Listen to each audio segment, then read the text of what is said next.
Good evening, everyone.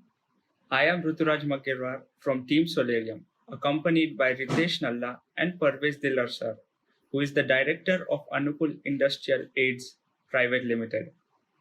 Anukul is a fast growing and well diversified company established in the year 1972. It is one of Pune's oldest profile cutting companies, storing a vast stock of steel in the industrial belt of Pune, Bhosri MIDC. We are here with Parvez sir to highlight a very important topic that is crucial for the development of India. Are the current engineers job ready? Are they fit to do what they have to do? And do they have the necessary skills that one needs in order to grow in today's industry?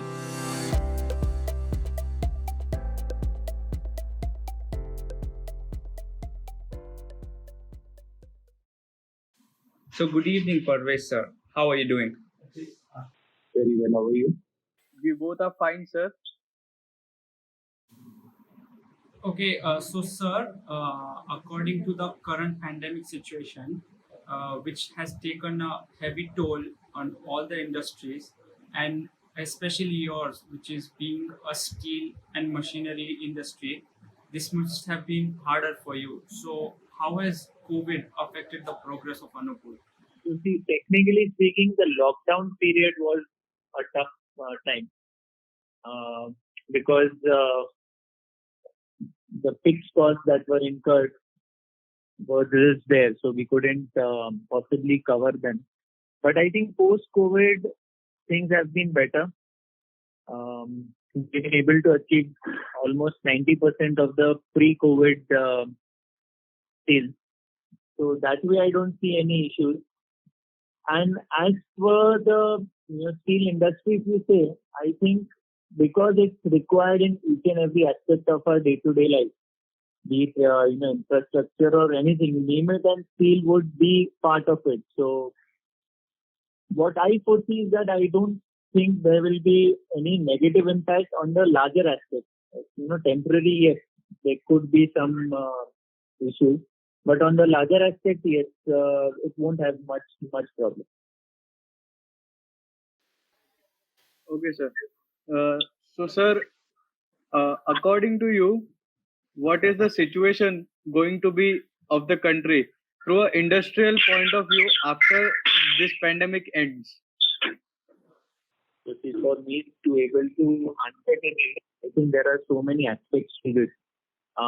The major one comes with the government policies. Like if you may have heard the Prime Minister's speeches during the pandemic when he was announcing the lockdowns and the measures to be taken, he said that he's trying to get more and more foreign investors who are willing to get out of China, and he's trying to give them land and permissions to have their setups here in India. So obviously if that happens, and if whatever is on cards, if that goes well, yes, we will have a better standing as compared to what it was pre-COVID.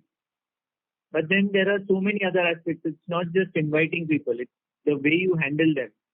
So one of the two main things, just inviting people is one thing, but giving them proper reformed, labor laws is something that needs to be addressed immediately, because most of the people, most of the foreign investors, when they plan to invest in any country, firstly, obviously, they need land to do the investment to have their setup.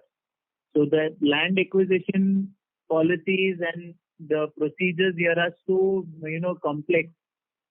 There are so many other things that come into place. So there is immense delay.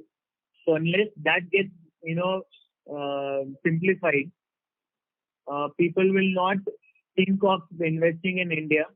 And second is the labor laws. If labor laws are very strict, on the contrary, if you see China, the labor laws are not very strict. So that's why people, prior to COVID or say at any point of time, they heavily wanted to invest there because it was ease of business. So these two things, if we address in the right sense, I think we'll be able to really not only come back to what we were pre-COVID, but I think we'll go better than what it was pre-COVID. Sure, sir. We too hope for that. Okay, thank you. Sir, my next question is that are the engineering graduates who join your company or any other industry, do you think that they are competent enough and do they have the industrial skills that are required? So what I meant to say is that whenever we take interviews, there are candidates who ask me first, what is the scope?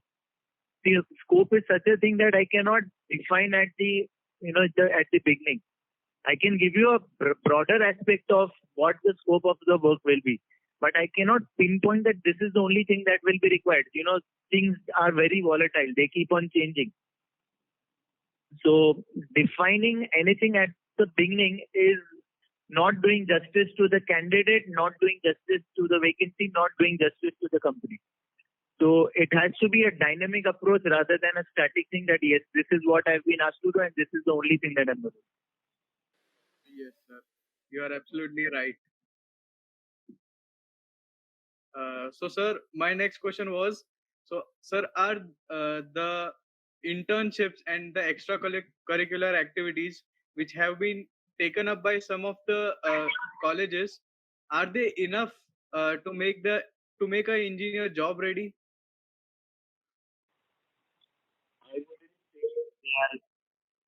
they are, sufficient. There is immense scope. What you learn in say 4 years, and you have been given that 3 or 4 months for you to implement and check. I think that's not enough. There should be a broader, aspect, a broader time given to it. And what I feel, what I have experienced, and what I have from say my friends or other people who join the company, I think having it placed, the internship placed, is very important. Doing it at the end is not what ideally should happen. It should be placed maybe in the middle of the entire course. So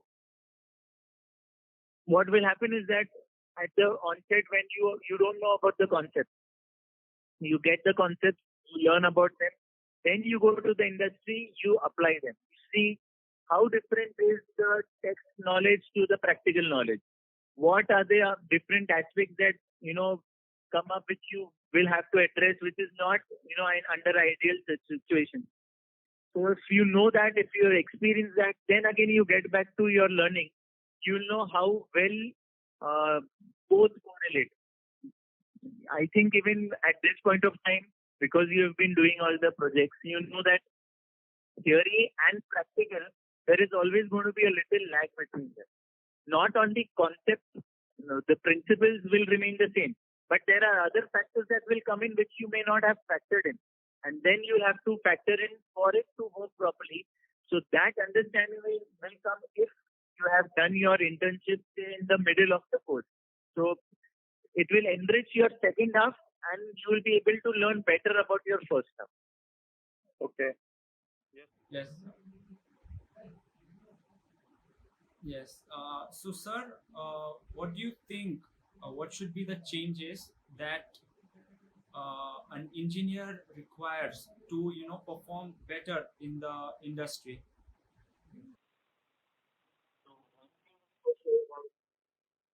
You don't learn to earn. You do it because it's your passion. Absolutely right, sir. You should, if people have that mindset that I'm doing this because I want to run my family, I want to, just fulfill the pockets and say the bank account, if that's the approach and if that is your, final motto, I think you're not doing justice to the job as well as to yourself. So that first thing is something that you should just get rid of. And then I think if that is clear, then other things just follow. Once you do it for your passion, then, there is no stopping. There will not be any, hurdles. There will not be any things that you are not able to, overcome. You'll just do it because you have an inner wheel that's pushing you ahead. Yes, sir, definitely.